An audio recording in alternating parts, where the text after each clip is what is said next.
आप सल्लल्लाहु अलैहि वसल्लम एक ही रात में स्टार्स, प्लैनेट्स, गैलेक्सीज को क्रॉस करते हुए जमीन से आसमान की तरफ गए। अब अल्लाह ने कुरान में एक जगह फरमाया है कि जमीन और आसमान के दरमियान हर चीज अल्लाह को सजदा करती है, विच मीन्स सारे stars, galaxies, planets, mountains, trees. लेकिन ये कैसे पॉसिबल है? सजदा तो इस तरह होता है। और कभी स्टार्स और प्लैनेट्स को हमारी तरह इबादत करते हुए किसी ने देखा है? लेकिन अल्लाह ने कुरान में बार बार कहा है कि ये सारी चीजें अल्लाह की इबादत करती हैं। तो यूनिवर्स के इन सारी चीजों में कोई ना कोई बात कॉमन, एक जैसी जरूर होगी। आज से बहुत साल पहले पूरी दुनिया का ये ख्याल था कि जमीन, अर्थ ही दुनिया का सेंटर है। और जमीन तो साकिन है बेटा, जमीन रोटेट करती ही नहीं है, जमीन गर्दिश नहीं करती। लेकिन आज से 400 साल पहले गैलीलियो, जो एक इटालियन साइंटिस्ट थे, उसने दो लेंसेज को अलाइन करके रखा तो उसे पता चला कि ऐसे करने से दूर की चीजों को करीब से देखा जा सकता है। छोटे लेवल पर टेलीस्कोप्स दुनिया में पहले भी मौजूद थे, लेकिन इन्हें सिर्फ फौजी और समंदरी सफरों में यूज किया जाता था। लेकिन गैलीलियो ने इसी टेलीस्कोप को इंप्रूव करके इंसानों की तारीख में पहली दफा इसका रुख आसमान की तरफ किया, जिससे उसने दुनिया से पहली बार सूरज और चांद को बिल्कुल करीब से देखा। और गैलीलियो ने इन सारों की मूवमेंट को ऑब्जर्व करना शुरू किया। 1300 दुनियाओं को अगर मिला लिया जाए, इससे एक जुपिटर बनता है। गैलीलियो ने देखा कि ये भी बाकी प्लैनेट्स की तरह गोल है, लेकिन जुपिटर के ऊपर जो लाइट है वो महीने के डिफरेंट दिनों में बिल्कुल बदल रही है। और उसने देखा कि वीनस और सैटर्न का भी यही हाल है। अब ये सब कुछ तभी पॉसिबल था कि अगर ये सारी चीजें सूरज के गिर्द घूम रही हो, दुनिया के नहीं। गैलीलियो ने ये बातें पूरी दुनिया को बताई कि यूनिवर्स का सेंटर दुनिया नहीं बल्कि सूरज है। लेकिन इस बात को सुनकर यूरोप के सारे चर्चेस उसके दुश्मन बन गए, क्योंकि उस जमाने के पोप का ये ख्याल था कि जमीन ही यूनिवर्स का सेंटर है। और सिर्फ पोप का नहीं, पूरी दुनिया का ये ख्याल था। जमीन तो साकिन है। जिसकी वजह से गैलीलियो को चर्च से ये सजा मिली कि वो हमेशा के लिए घर में बंद कर दिया जाएगा। लेकिन गैलीलियो ने अपना काम जारी रखा और उसकी इन रिसर्चेस को बाद में पूरी दुनिया ने माना। इवन पोप ने भी गैलीलियो के मरने के 350 साल बाद पूरी दुनिया के सामने उससे माफी मांगी और कहा कि हम गलत थे और आप सही थे। आहिस्ता आहिस्ता हमें पता चला कि जमीन यूनिवर्स का सेंटर नहीं है, बल्कि ये सूरज के गिर्द घूमती है। और सूरज भी कोई इतनी बड़ी चीज नहीं है, बल्कि सूरज तो इसके जैसे अरबों खरबों स्टार्स की तरह मिल्की वे गैलेक्सी का एक छोटा सा हिस्सा है। और ये मिल्की वे गैलेक्सी अरबों स्टार्स से बनी हुई है और ये सारे बिलियंस ऑफ स्टार्स एक ही सर्कल में घूम रहे हैं। हम तो सूरज के गिर्द घूम रहे हैं, तो सूरज जैसे अरबों खरबों स्टार्स मिलकर किसके गिर्द घूम रहे हैं? Super massive black hole. Have a supermassive black hole at their center.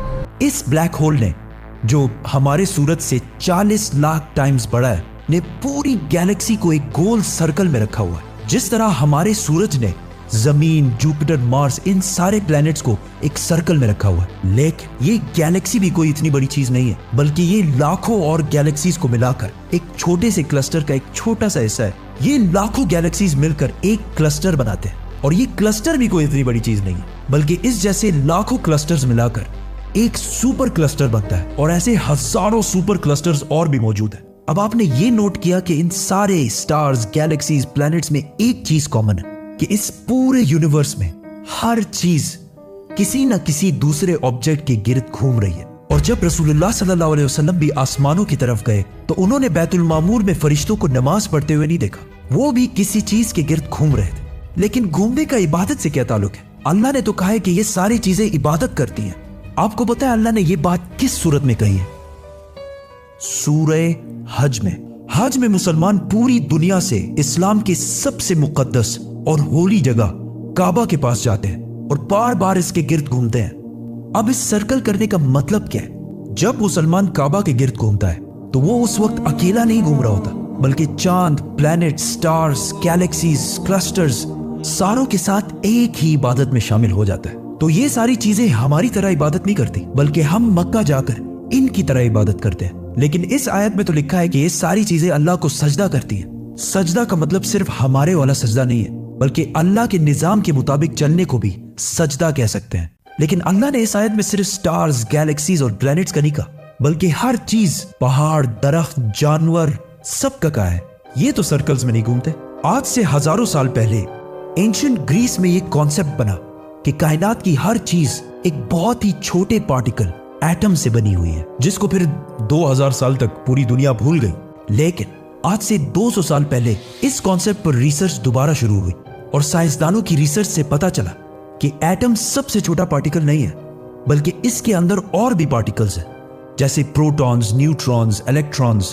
Protons और न्यूट्रॉन्स हमेशा एटम के सेंटर में होते हैं और इलेक्ट्रॉन्स हमेशा इनके गिर्द घूम रहे होते हैं, ऑलमोस्ट बिल्कुल उसी तरह जिस तरह प्लैनेट सूरज के गिर्द घूमते हैं और स्टार्स ब्लैक होल के गिर्द घूमते हैं। जिसका मतलब है कि कायनात की हर चीज चाहते या ना चाहते हुए किसी ना किसी चीज का तवाफ कर रही है। और जब कोई मुसलमान काबा का तवाफ करने जाता है तो वो कायनात की हर छोटी से छोटी चीज, जैसे एटम के अंदर इलेक्ट्रॉन से लेकर कायनात के सबसे बड़े ऑब्जेक्ट्स, प्लैनेट्स, स्टार्स, गैलेक्सीज और इवन बैतुल मामूर में फरिश्तों के साथ एक ही इबादत में शामिल हो जाते हैं।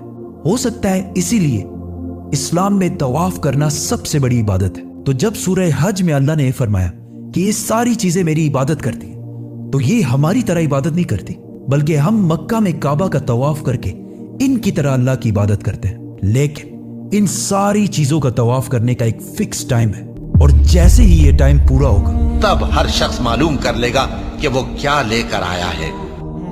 सब्सक्राइब।